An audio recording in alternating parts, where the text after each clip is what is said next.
Kenapa saya tidak kotaki ini? Karena saya akan tunjukkan betapa tinggi dan istimewanya perintah ini. Dan demi keagunganku. Sedikit kita belajar bahasa Arab, Bu. Kalau kita baca Al-Quran, ada kalimat begini ujungnya. Na, panjang.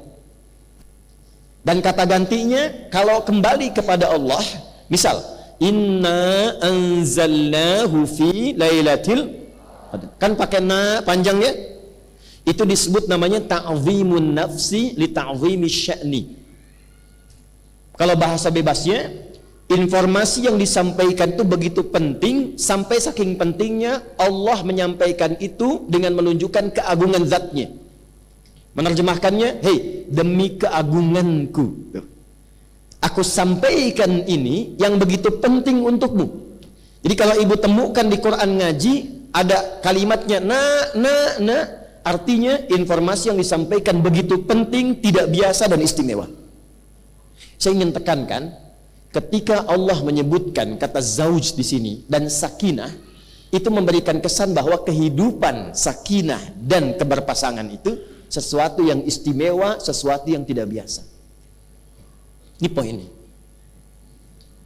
Di dalamnya ada laki-laki, di dalamnya ada perempuan.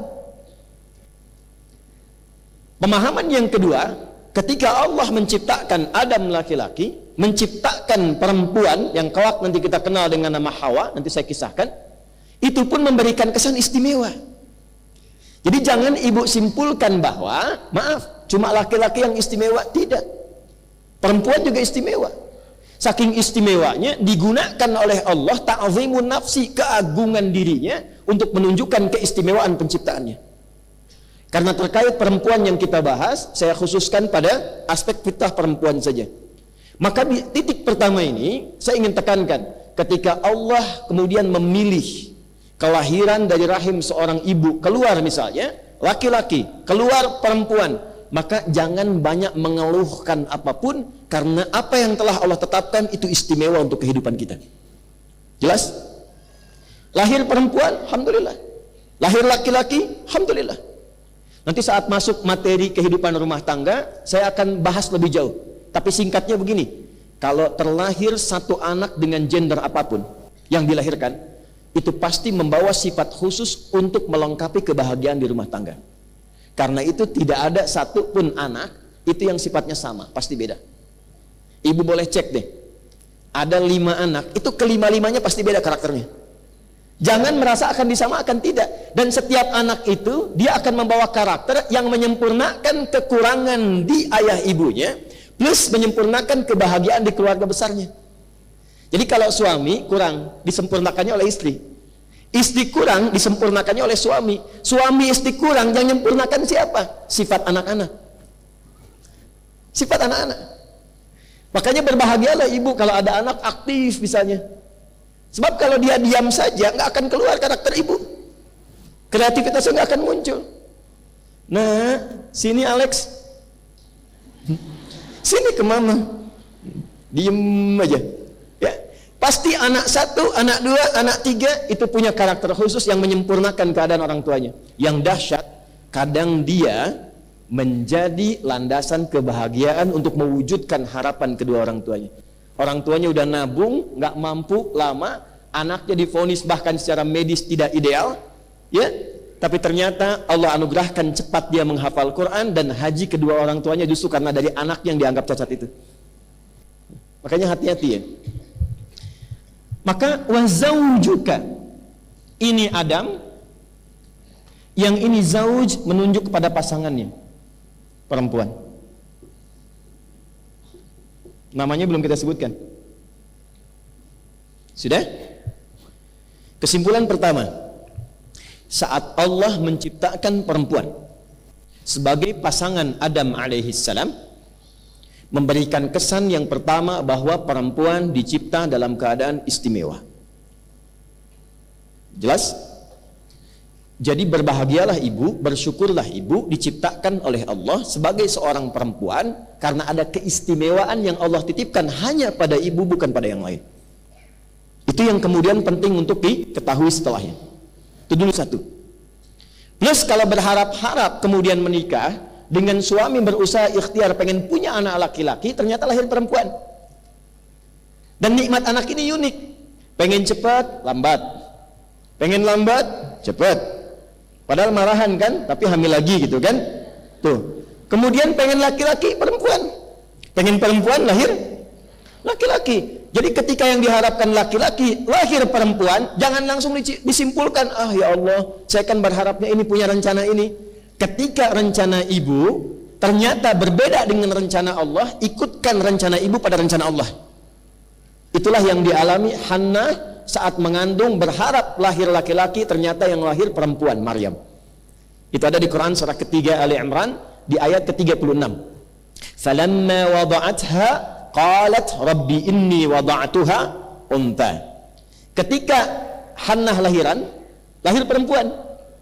Padahal dengan Imran suaminya, itu doanya panjang, pengen laki-laki, sampai mohon maaf, sebelum Maryam lahir, itu Imran meninggal. Jadi Imran itu tidak menyaksikan kelahiran Maryam. Begitu kemudian lahiran, lahir perempuan. Kata ibunda Maryam, ya, Sayyidah Hannah, ya, rahimahullah, beliau berkata, ya Allah, kok perempuan ya? Maksudnya saya menyiapkan garis laki-laki supaya mewarisi sifat-sifat ayahnya, meneruskan kemudian misinya, lahirnya perempuan. Apa jawaban Allah? Ibu tolong garis bawah ya. Wallahu a'lamu bima wada'at wa laysa dzakaru kal untha. Aku lebih tahu keistimewaan dan hikmah kelahiran bayi ini, dan tidak sama keistimewaan laki-laki dengan perempuan. Perempuan pun ada keistimewaan yang tidak dimiliki laki-laki. Itu poinnya. Ayat ini adalah pembuktian bahwa Islam melalui Al-Quran mengangkat derajat perempuan. Jadi sebelum ada isu-isu di luar tentang gender, tentang perempuan dihormati, dihargai, Islam itu sudah menempatkan sesuai fitrahnya. Jadi Bu, maksud saya, cukuplah ibu ngaji Quran, ngaji hadis, ibu terhormat. Dan yang menempatkan itu Allah. Karena saya melihat aktivis perempuan kekinian itu lebih mengambil teori-teori yang justru dalam teori itu merendahkan derajat perempuan yang sudah Allah tinggikan. Allah sudah bilang, saya membuat keadilan, datang kesetaraan. Setara itu tidak akan pernah adil, Bu, karena adil itu tidak harus setara. Yang adil itu diberikan sesuai dengan maslahatnya. Saya tanya ibu deh, ibu punya anak SD, SMP, SMA. Anak SD ibu kasih 10.000, anak SMP ibu kasih 10.000, anak SMA ibu kasih 10.000 juga. Saya tanya, setara nggak? Setara, karena sama. Adil tidak? Tidak, karena beban anak SMP tidak sama dengan SD, beban SMP tidak sama dengan S. Jadi tidak melulu yang harus dimiliki laki-laki, perempuan harus punya. Tidak setiap yang dikerjakan perempuan laki-laki harus punya. Jadi adil itu tidak harus setara.